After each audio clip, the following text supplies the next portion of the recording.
The Jural Assembly Handbook, Section 3. This is not opinion, by Anna von Reitz.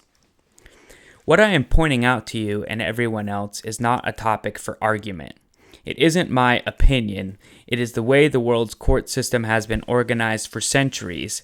And just because 99% of Americans are too ignorant to know that and have been deliberately kept too dumbed down to learn it, does not make it any less true and factual. Now, you have a choice.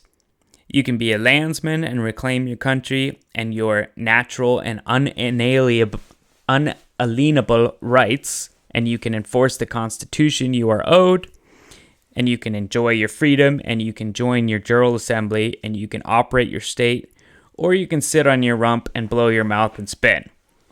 And the British King will be happy to take all your assets and dump them into a Commonwealth trust that he controls and benefits from, and designate you as a pauper and a dependent of his government, your choice.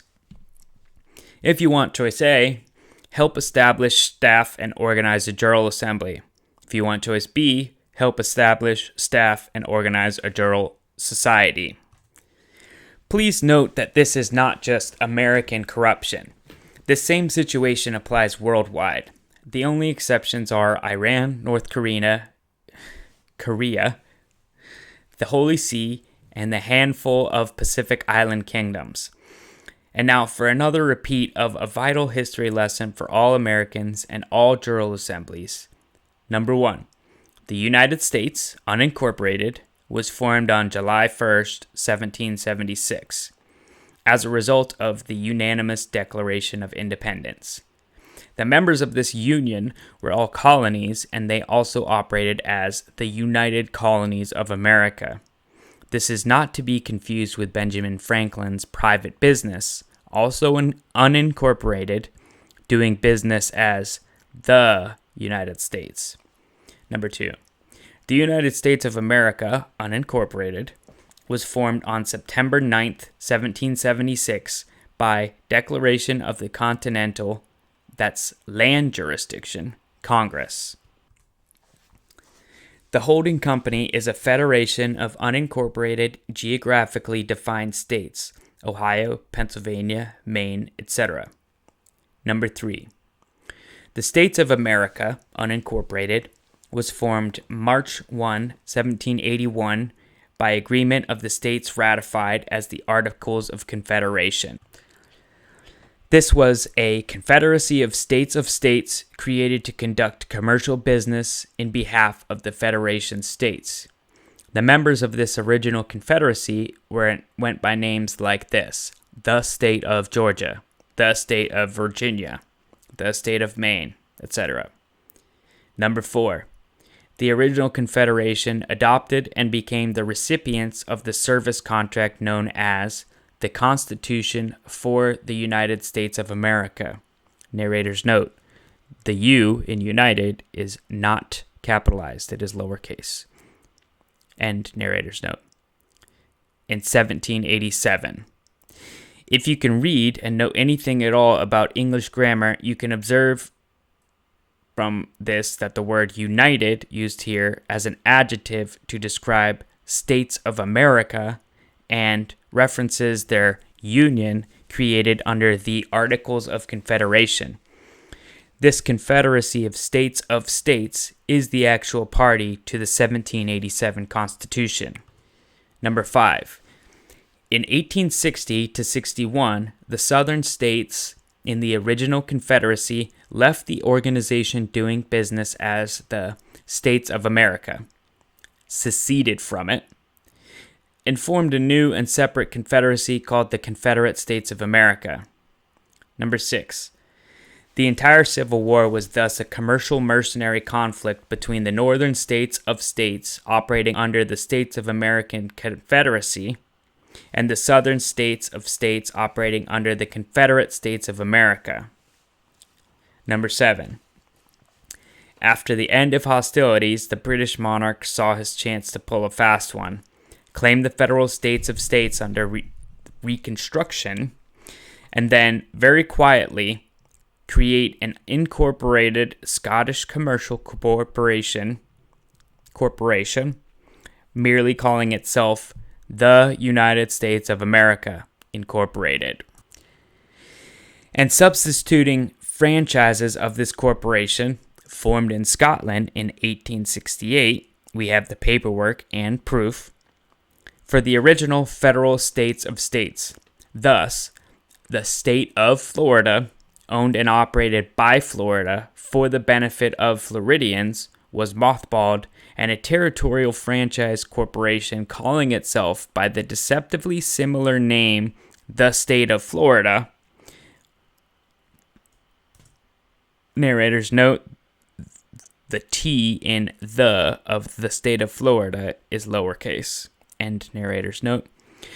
Owned and operated by the Scottish government for the benefit of the British monarch and United Kingdom, took its place, and generations of Americans have been kept none the wiser. Well, now you are all the wiser. You must take control of your own government. You must accept the responsibilities that go with the rights of self-government, or your assets will be plundered and pillaged to enrich the British monarch and the papacy. You will permanently enslaved as a population, and you will have no claim to the land and soil of your own country. When I say it is time to wake up and form your Jural assemblies, it isn't my opinion.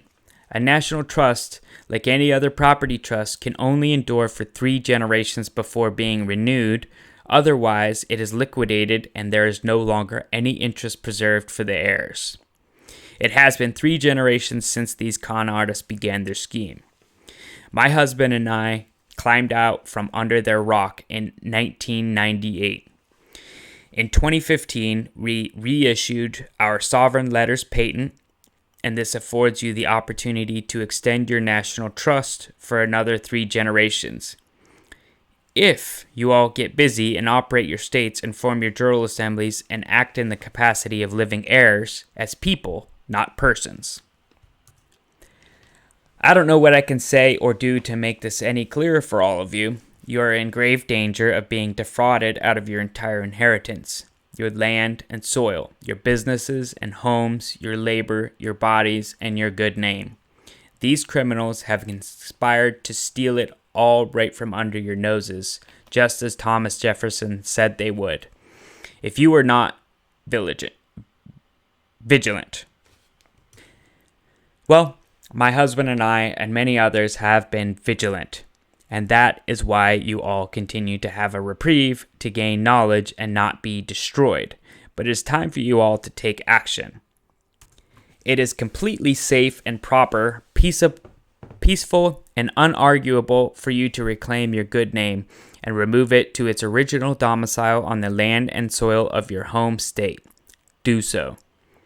Remember that all the delegated powers that were exercised by the Confederation of States were delegated to them by the states acting through their federation, the United States of America, unincorporated, not the other way around. You have to have a Florida before you can create the state of Florida, much less the state of Florida or the state of Florida. Narrator's note. The T went from uppercase to lowercase in the, and then there is an all capital state of Florida. End narrator's note. Thus, when original federal states of states were inoperable after the Civil War, those delegated powers returned by operation of law to the issuers of those powers to the actual states and their federation of states, owned and operated by the living people, not the King of England. There's a great deal more history to all of this, but it all comes down to understanding who and what you are. Are you one of the living people of this country, a lawful inheritor? Or are you a mere person acting as a surety for a bankrupt commercial corporation in equitable exchange for benefits doled out to bankruptcy trustees? If you are one of the people, it is high time to reclaim your good name, correct the falsified records being held against you, and join your state Jural assembly. Please note that you are guaranteed the right to peaceably assemble, but not guaranteed the right to associate. This is because people are sovereign and unincorporated entities, while persons are, in this case foreign, corporate franchises owing obedience to the parent corporations that own them. We have bought you time and kept your lawful claims alive, but you must wake up now and get moving in your own behalf and for the sake of your country and your children. A foul white-collar fraud scheme promoted